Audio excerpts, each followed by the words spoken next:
Welcome to Compound Insights, a podcast by CFA Society New York. I'm your host, Rob Rowan. Today we're talking about a corner of the industry that is becoming exceptionally important, and the valuation. Thankfully, we have a valuation expert with us, Melissa Brady, CFA. She is a senior director at Alvarez & Marshall, where she works on valuation of illiquid securities and interests, so the really complicated stuff. Prior to joining A&M, she worked for RSM US, where she specialized in valuation of financial services firms, and Houlihan Lokey, where she performed a similar action on other subsectors. Before that, she was an analyst at PricewaterhouseCoopers and Ernst & Young. She got her BA from Occidental College and is a CFA charter holder. So, Melissa, welcome to the podcast. Thank you, Rob. So there's, as we're recording this here on June 12th, there remains a lot of uncertainty in the markets. I like to say the date now because so many things are changing. We have the U.S. GDP contraction, amongst other things, but spreads in your subsector seem relatively stable. How do you explain that? Well, it really mainly comes down to the supply and demand technical imbalance. We really did see supply side hurt by this continued M&A environment. There was an expectation that markets would open up in early 2025. That timing has now been further pushed back due to the market uncertainty that we saw in April. But just to back up a little bit here, throughout 2024, we saw a very high volume of spread repricings. So what I mean by that, you saw a loan priced at SOFR plus 6.5%, and you see that cut to, let's say, SOFR plus 5.5%. So when the volatility hit in April, we certainly did see deals decline in volume. But deals did close. But they did not close at wider spreads. And we certainly saw that in the upper middle market, where we continue to see just so much competition in these deals with the BSL market. And because of that supply-demand imbalance, lenders are willing to put money at work, even in this uncertain environment. And so really, spreads did not really change much even post-volatility. And they continue to remain pretty stable. Yeah, they sure do. I mean, this is an exceptionally interesting time because of that stability, but I'd like to zero in on a little detail because, of course, as a valuation expert, you live in the details. Your firm's 2025 debt market update, which if anyone's listening to this podcast will be able to get from the show notes, so you can see some of the charts I'm talking about. In that, you and your team pointed out that the share of PIK interest as a portion of investment income passed 25% recently. That means it's doubled since 23. So what risks do you think that presents overall? So the key reason why private credit has grown so much is its ability to be extremely flexible and frankly really innovative in how they can structure loans in a way to fulfill these market gaps. Its ease and strong documentation allows direct lenders to be highly strategic with their borrowers. This is also a very heavy relationship-driven business where everyone wants to play, very nice in the sandbox.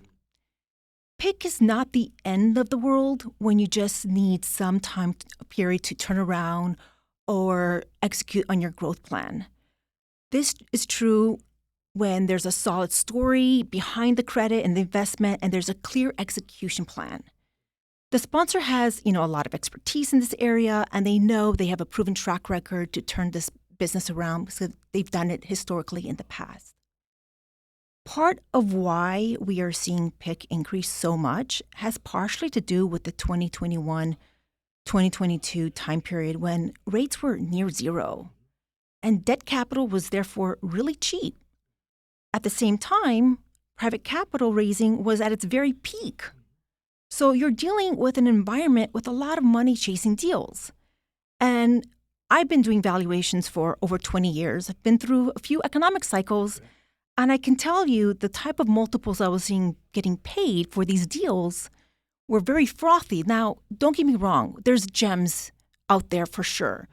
But it's the sheer volume of deals that I was seeing at such high multiples, even, double-digit annual recurring revenue multiples, that just, gave me a sense of pause. So you have this situation where you have this vintage with, overvaluations. Debt capital was so cheap, they over-levered. And then what happens to the SOFR benchmark rates? It goes up. So we saw, interest coverage decline. and become more problematic. We've certainly seen PIK increase in terms of partial PIK, full PIK, or maybe PIK for a certain time period. And, the M&A environment is making things really challenging right now. We've seen a lot of deals that want to exit, but it can't. And if you're prolonging the PIK period, that just is going to make it much more challenging to recover your investment as your debt balance continues to grow. Which is makes it exceptionally difficult for the next stage of that, which probably calls you into place as the valuation expert. So, how does that impact your work? How's this particular period impacting your work? Yeah, so it absolutely makes things more challenging, and we frankly spend way more time on these types of credits. So we really need to take a step back, really understand the business model, understand its execution plan. We really want to kick the tires on the forecast and just really push back on margins and growth if it doesn't seem probable. So each company, they have its own unique operations, and every company is very unique. So there's no one size fits all.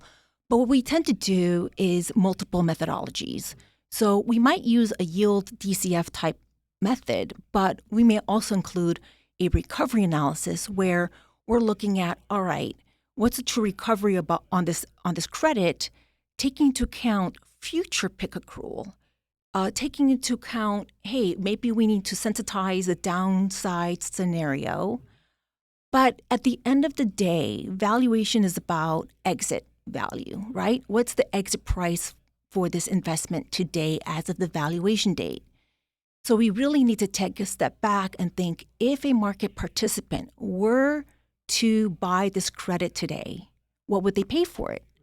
Knowing all of the information that they have in front of them. So there's a lot more analysis and robust working papers that we put behind the analysis to ensure that, the credit is fairly valued. What I will mention, something interesting, is the SEC panel mentioned that if they see a credit go from non-PIK to PIK, and the valuation saw an uptick in the mark, okay, they're red flagging it.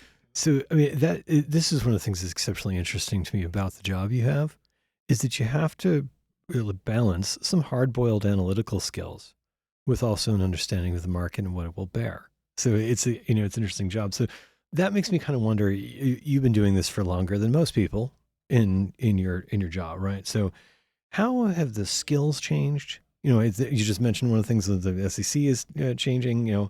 So let's start with how evaluation experts' skill requirements have changed during your time. Yeah, I think our client base is becoming much more sophisticated. I think that industry-specific knowledge is tremendous value add.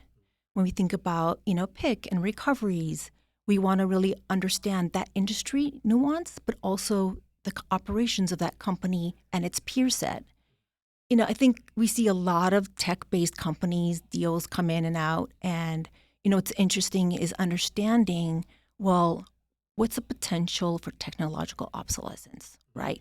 We see a lot of tech deals, but one in particular was interesting to me. They provide tutoring services to the K-12 school, but guess what happened?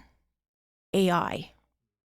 And all of these free AI services that provide, these educational platforms, unfortunately, it really, made that credit vaporize. They even tried to sell the IP and just couldn't extract any value from the IP. Wow. Yeah. Yeah, that is, but isn't a certain amount of innovation always there? Yes, innovation for sure. When we think about valuation, we want to also apply technological innovation to make things easier and streamline faster. Our client base is, these are funds that want their values ASAP. They're not going to wait. They want to actually close their books. They want the valuations done before the quarter end. And the only way to do that with such high volume is having the technological platform that allows you to do a robust analysis, but in a way that streamlines it to be able to satisfy your client deadlines. So if you were talking to younger Melissa about what to do with younger Melissa's career, and you've seen all this happen now, how would you tell her to prepare?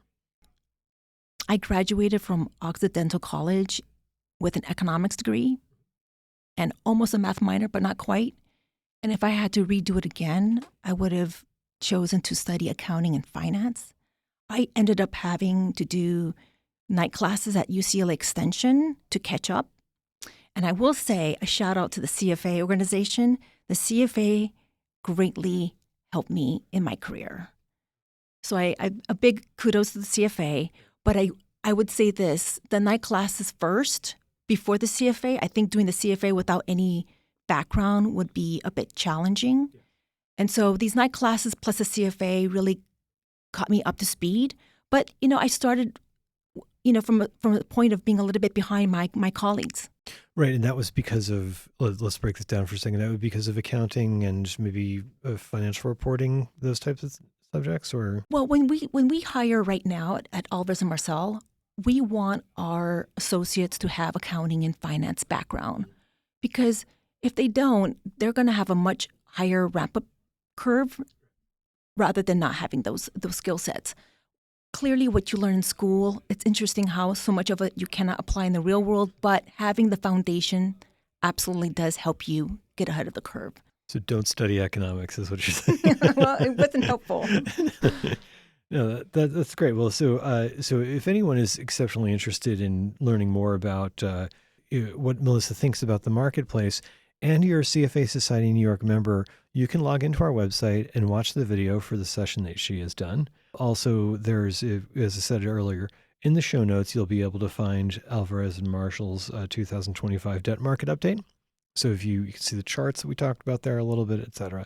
At the end of the day, I think valuation is exceptionally interesting. So if anybody is a younger student who's listening to this, don't study economics. No. So Melissa, thank you for being here. Thank you, Rob. And thanks you all for listening to Compound Insights. Until next time, I'm Rob Rowan at CFA Society New York.